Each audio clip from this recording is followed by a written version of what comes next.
Jadi tidak usah ragu, tidak usah khawatir ya.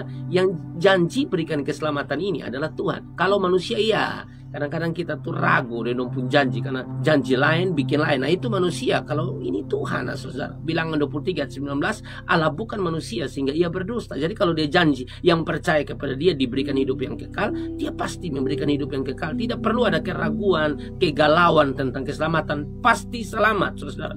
Ya, bukan tidak pasti, ini pasti. Karena yang janji Tuhan, yang kasih itu keselamatan itu Tuhan, saudara. Ya, ada yang bilang keselamatan itu seperti tiket. Jadi kita perlu jaga itu tiket. Kalau tiketnya tidak dijaga, ya kita tidak akan bisa masuk bioskop untuk nonton. Maksudnya kita tidak akan selamat kalau itu tiket hilang. Masalahnya yang pegang itu tiket itu bukan kita. Kalau kita yang pegang tiket hilang, yang pegang itu tiket. Kalau mau pakai analogi tiket ya Tuhan yang pegang. Toh, saudara mau hilang ke mana? Jadi tidak usah galau, tidak usah stres kalau bicara tentang keselamatan. Karena yang janji keselamatan bukan pendeta, yang janji keselamatan bukan manusia siapapun, bukan. Ini Tuhan yang janji. Bagaimana mungkin dia Tuhan mengingkari janjinya?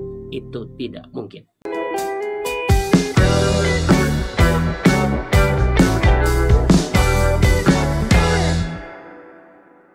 Shalom, selamat pagi Bapak Pendeta. Shalom, selamat pagi. Saya mau tanya, ini ada satu kegelisahan. Kegelisahan ya? Kegelisahan. Masih pagi sudah gelisah ya. Tentang keselamatan, Pastor Angki. Tentang keselamatan. Jadi tentang keselamatan yang kita terima betul dari Tuhan Yesus. Apakah setelah kita diselamatkan, kita ini kan manusia lemah dan rapuh, Pastor Angki. Kita masih berbuat dosa. Kalau kita diselamatkan, sudah diselamatkan, lalu kita berbuat dosa lagi karena kita manusia lemah, bagaimana dengan keselamatan tadi? Apakah kita ini masih selamat, Pastor Angki? Baik, terima kasih untuk pertanyaan hari ini ya. Dan dimulai dengan kegelisahan ya. Jadi pertanyaan ini kegelisahan tentang keselamatan ya, saudara. Kalau kita bicara tentang keselamatan ini tidak perlulah ada kegelisahan. Kenapa? Karena yang berikan keselamatan ini Tuhan, begitu ya. Kalau kita sungguh-sungguh percaya kepada Dia, saudara, ya, sungguh-sungguh percaya, maka Alkitab memberikan kepastian kepada saya dan saudara bahwa Dia memberikan kehidupan yang kekal bagi setiap kita ya saudara.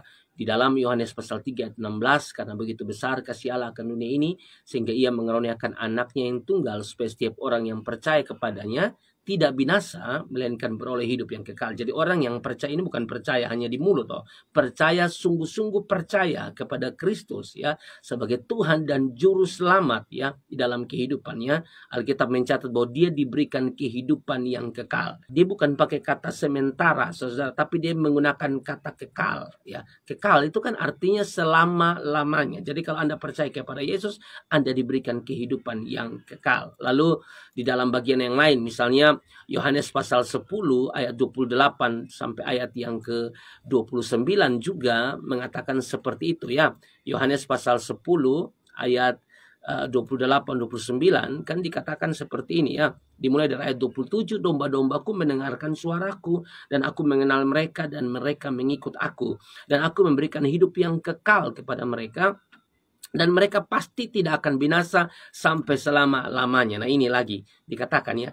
Aku memberikan hidup yang kekal, kata Yesus kepada mereka. Dan mereka pasti tidak akan binasa. Ini bukan tidak pasti, tapi pasti tidak akan binasa sampai selama-lamanya. Dan seorang pun tidak akan merebut mereka dari tanganku. Lalu 29, Bapakku yang memberikan mereka kepadaku lebih besar daripada siapapun. Dan seorang pun tidak dapat merebut mereka dari tangan Bapa. Dan tidak ada satu orang pun yang merebut mereka dari tangan Yesus, saudara. Kalau ini dua tangan yang pegang, mau apa, saudara? Ini hal yang luar biasa yang perlu kita perhatikan di dalam kehidupan kita. Jadi tidak usah ragu, tidak usah khawatir ya.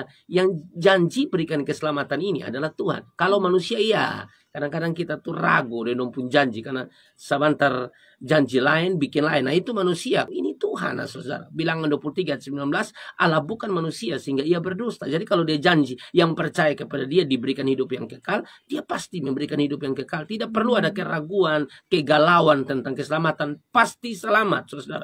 Ya, bukan tidak pasti, ini pasti. Karena yang janji Tuhan, yang kasih itu keselamatan itu Tuhan, saudara. Ya, ada yang bilang keselamatan itu seperti tiket, jadi kita perlu jaga itu tiket. Kalau tiketnya tidak dijaga, ya kita tidak akan bisa masuk bioskop untuk nonton. Maksudnya kita tidak akan selamat kalau itu tiket hilang. Masalahnya yang pegang itu tiket itu bukan kita. Kalau kita yang pegang tiket hilang, yang pegang itu tiket. Kalau mau pakai analogi tiket ya Tuhan yang pegang. Toh, saudara mau hilang karena mana?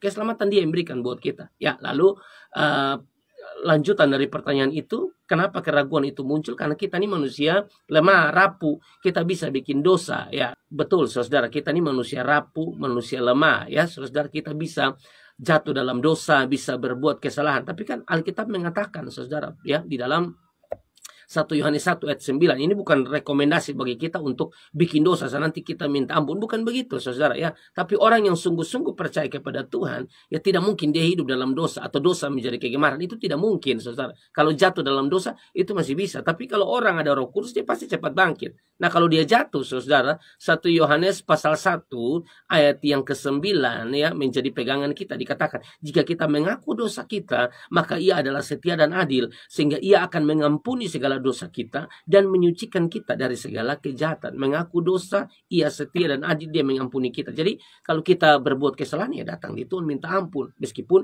ini bukan rekomendasi untuk kita buat salah terus, bukan begitu. Ya, sesuai dengan pertanyaan Anda, kita manusia bisa saja kita jatuh. Ya, kalau kita jatuh dalam dosa bukan berarti keselamatan kita langsung hilang. Bukan begitu, saudara, ya. Kan Tuhan bilang kalau kita bikin salah, ya datang di Tuhan minta ampun, ya. Dia mengampuni dosa kita, Dia menyucikan kita. Kira-kira begitu. Tidak mungkin kan orang yang sungguh-sungguh percaya kepada Yesus tapi main jatuh dalam dosa terus atau gemar melakukan dosa, kan itu aneh, saudara. Saya pikir tidak bisa seperti itu, saudara, ya. Kalau Anda sungguh-sungguh percaya kepada Yesus, maka dosa tidak menjadi kegemaranmu. Begitu, ya. Kalau jatuh dalam dosa masih bisa, saudara, tapi Anda pasti bangkit, bukan hidup dalam dosa itu. Kalau Anda hidup terus dalam dosa itu, ya Anda pun percaya kepada Tuhan, Tuhan hanya percaya di mulut. Dan bagaimana mungkin Anda bisa mengalami keselamatan yang kekal itu? Kalau sungguh-sungguh percaya, Anda diberikan keselamatan kekal, saudara. Keselamatan diberikan kepada kita tuh kekal. Kita masih ada di bumi, tapi kalau kita mati, percayalah kita langsung ke surga kalau kita sungguh-sungguh percaya kepada Kristus. Jadi tidak usah galau, tidak usah stres kalau bicara tentang keselamatan. Karena yang janji keselamatan bukan pendeta, yang janji keselamatan bukan manusia siapapun, bukan. Ini Tuhan yang janji. Bagaimana mungkin dia Tuhan mengingkari janjinya? Itu tidak mungkin. Tuhan berkati. Terima kasih untuk jawabannya. Jadi pencerahan lagi buat kita pagi ini, kawan.